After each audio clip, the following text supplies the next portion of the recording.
लीजिए कि आप एक काफी भीड़ भाड़ वाली जगह पर हैं और वहाँ किसी शख्स की मौत हो जाती है। सबसे हैरानी भरी बात यह है कि इतनी भीड़ होने के बावजूद भी किसी को उस शख्स के बारे में पता ही नहीं चलता और ये डेड बॉडी 5 या 10 दिन नहीं बल्कि पूरे 10 सालों तक वहीं पड़ी रहती है, लेकिन कोई इसे देख नहीं पाता। तो क्या ऐसा संभव है?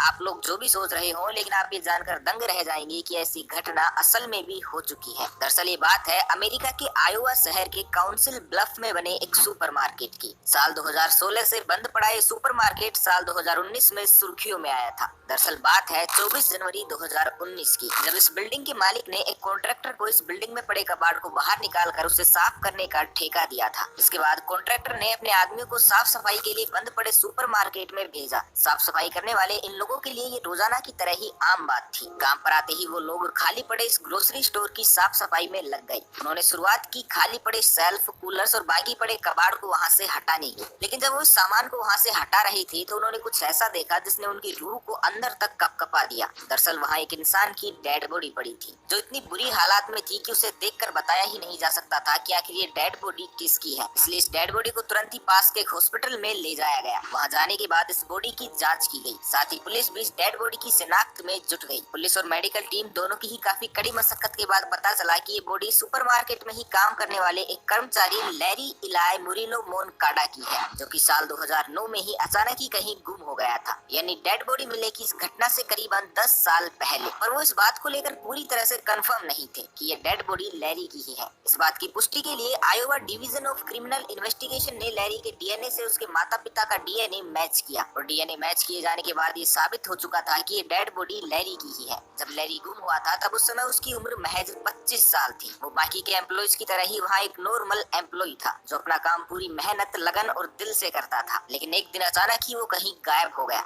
जब आसपास ढूंढने पर भी उसका कोई पता नहीं चला तो लैरी के माता पिता ने नजदीकी पुलिस स्टेशन में जाकर उसकी गुमशुदगी की रिपोर्ट दर्ज करवाई। लैरी के माता पिता के अनुसार जिस दिन लैरी घर से निकला था उस दिन काफी ज्यादा स्नोफॉल हो रहा था और इतने खराब मौसम के बावजूद लैरी बिना जूते चप्पल पहने अपने घर से निकल गया था। यहाँ तक कि वो अपनी कार भी लेकर नहीं गया था। लैरी के माता पिता को उसका यूं अचानक बिना बताए घर से निकल जाना कुछ अजीब लगा, लेकिन उन्होंने सोचा कि वो शायद थोड़ी ही देर में वापस आ जाएगा। जब लैरी काफी देर तक वापस नहीं लौटा तो उसके माता पिता को उसकी चिंता सताने लगी, क्योंकि लैरी पिछले कई दिनों से मानसिक रूप से परेशान था। वो कुछ डरा सहमा और चिड़चिड़ा रहने लगा था और इस मानसिक तनाव के कारण वो मेडिकल ट्रीटमेंट भी ले रहा था। लैरी के साथ कोई अनहोनी ना हो जाए इसलिए उसके माता पिता ने तुरंत पुलिस स्टेशन में जाकर उसकी मिसिंग रिपोर्ट दे दी। पुलिस अब लैरी को ढूंढने में लग गई थी, लेकिन उसका कहीं भी अता पता नहीं लग रहा था। इधर लैरी के माता पिता अपने बेटे के लौटने की उम्मीद में दिन भर नजरें गड़ाए बैठे रहते। ऐसे ही दिन, हफ्ते और साल बीत गए, लेकिन लैरी की कोई खोज खबर नहीं मिली। लेकिन अब पूरे 10 साल बाद लैरी मिल चुका था, लेकिन मृत। उसकी इस हालत को देखकर लैरी के माता पिता का रो रो कर बुरा हाल था। उन्हें अभी तक लग रहा था कि शायद एक न एक दिन उनका बेटा लैरी उनके पास लौट कर जरूर आएगा। हालांकि लैरी लौट तो जरूर आया था, लेकिन एक ऐसी हालत में जो किसी से देखी ही नहीं जा रही थी। लेकिन अब सबसे बड़ा सवाल ये था कि आखिर लैरी मरा कैसे और क्यों उसकी बॉडी पर 10 साल तक किसी की भी नजर नहीं पड़ी, जबकि ये सुपरमार्केट तो हमेशा ही लोगों से भरा रहता था। अब ये केस काफी विचित्र और रहस्यमयी बनता जा रहा था, क्योंकि इस तरह की भीड़ भाड़ वाली जगह पर भी एक इंसान की डेड बॉडी का 10 सालों तक यूं खुले में पड़ा रहना अपने आप में काफी सवाल खड़े करता है। इसलिए एक इन्वेस्टिगेशन टीम बनाई गई और इस केस को सोल्व करने की जिम्मेदारी पुलिस ऑफिसर ब्रेंडन डेनियल्सन को दी गई। ब्रेंडन ने इस घटना की बारीकी से जांच की और अंत में वो इस नतीजे पर पहुंचे कि शायद लैरी उस दिन अपने घर से सीधा सुपरमार्केट पहुंचा होगा। और क्योंकि इस जगह को कूलर और बाकी के सामान के स्टोरेज के लिए यूज किया जाता है, तो संभवतः लैरी भी कोई सामान उतारने या रखने के लिए इस जगह पर चढ़ा होगा। यह दूसरा संभावित कारण ये भी हो सकता है कि ये जगह काफी एकांत में थी और लैरी कई दिनों से मानसिक रूप से परेशान भी था। तो हो सकता है कि वो अकेले में कुछ टाइम स्पेंड करने के लिए किसी को बिना बताए यहाँ पर चढ़ा हो और यहाँ चढ़ने के बाद वो गलती से यहाँ बनी 18 इंच चौड़ी दीवार के बीच में फंस गया हो। अब क्योंकि वो करीबन 12 फीट की गहराई में गिरा था, तो ऐसे में उसका खुद से बाहर निकल पाना संभव ही नहीं हुआ होगा। लैरी मदद के लिए कई बार पुकारा होगा, चीखा होगा और चिल्लाया होगा, लेकिन फ्रीजर यूनिट में तेज आवाज में चल रहे ढेरों कूलर्स के कारण उसकी आवाज किसी तक भी पहुंच नहीं पाई होगी और अंत में लैरी ने तड़प तड़प कर वहीं दम तोड़ दिया होगा। और अगर ऐसा ही हुआ होगा तो सच में एक बेहद ही दुखद अंत था। लेकिन यहाँ अब सवाल ये भी है कि क्या कभी इन सुपरमार्केट के लोगों को ये पता ही नहीं चला कि एक लाश पिछले 10 सालों से उनके बीच में पड़ी हुई है? क्यों सुपरमार्केट के अधिकारियों ने कभी ये जानने की कोशिश नहीं की कि लैरी नाम का उनका एक कर्मचारी पिछले 10 सालों से कहाँ है? क्या लैरी के साथियों को कभी इस बात की चिंता नहीं हुई कि उनका एक साथी अचानक से कहाँ गायब हो गया? इतने लंबे समय के दौरान ये बात तो पक्की थी कि इस जगह पर लगे कूलर्स और बाकी के सामान की साफ सफाई तो जरूर की गई होगी, लेकिन सफाई के दौरान कभी कभी भी किसी की भी नजर लैरी पर क्यों नहीं गई। यहाँ सबसे बड़ा और हैरान कर देने वाला सवाल तो ये है कि इतने लंबे समय तक यहाँ फंसे रहने के बाद लैरी की बॉडी के डिकम्पोज यानी कि अपघटित होने पर उसमें से स्मेल तो जरूर आई होगी, तो फिर क्यों उस स्मेल को वहाँ के कर्मचारियों इवन वहाँ आने वाले लोगों तक ने भी नोटिस नहीं किया। क्या वाकई में ये केस पुलिस के लिए इतना मुश्किल था कि वो 10 सालों तक भी लैरी को ढूंढ नहीं पाई, जबकि उन्हें ये भी अच्छे से पता था कि लैरी इस सुपरमार्केट का ही एक एम्प्लॉय है। तो फिर क्यों पुलिस ने कभी भी इस सुपरमार्केट की ढंग से छानबीन नहीं की, क्योंकि अगर वो ढंग से छानबीन करते तो निश्चित तौर पर लैरी की डेड बॉडी उन्हें नजर आ जाती। खैर ये सवाल अब सवाल ही बनकर रह चुके थे, क्योंकि लैरी तो अब इस दुनिया से जा चुका था, लेकिन ये उसकी गलती थी, बदकिस्मती या फिर कुछ और। सवालों की ये सुई उसके माता पिता के दिमाग में हमेशा के लिए ही घूमती रहेगी। हालांकि लैरी के गुम होने के 7 साल बाद यानी कि साल 2016 में ये ग्रोसरी स्टोर पूरी तरह से बंद हो गया था, जिसके पीछे क्या रीजन था ये भी किसी को पता नहीं है। वेल रीजन चाहे जो भी हो, लेकिन हम तो भगवान से यही प्रार्थना करेंगे कि इस तरह की दुखद मौत कभी भी किसी को भी ना मिले। न जाने दुनिया में कितने लोग इस तरह के हादसों में अपनी जान गंवा देते होंगे और फिर उन्हें ढूंढने वाला भी कोई नहीं होता होगा, और बदकिस्मती से उनकी हालत भी कुछ लैरी जैसी ही हो जाती होगी। लेकिन हमारे हिसाब से कहीं ना कहीं लैरी की मौत का कारण मानसिक तनाव भी था, क्योंकि अगर वो इस तरह से मेंटली डिस्टर्ब ना होते तो वो शायद उस दिन अपने घर से ना निकलते और इस तरह से उन्हें अपनी जान ना गंवानी पड़ती। इसलिए दोस्तों हम तो यही कहना चाहेंगे कि आप भी अपने आसपास रहने वाले लोगों, फैमिली मेंबर्स और रिलेटिव्स का खूब ध्यान रखें। आपकी जो भी प्रॉब्लम्स है उन्हें एक दूसरे से शेयर जरूर करें, ताकि आप कभी भी किसी तरह के तनाव का शिकार ना हो और आप अपनी जिंदगी को बेहद ही खूबसूरती के साथ जीते रहें। तो बस आज के लिए इतना ही, मिलते हैं एक नई वीडियो के साथ। तब तक के लिए खुश रहें, मस्त रहें, हंसते रहें। भगवान करे आप सभी का दिन शुभ हो।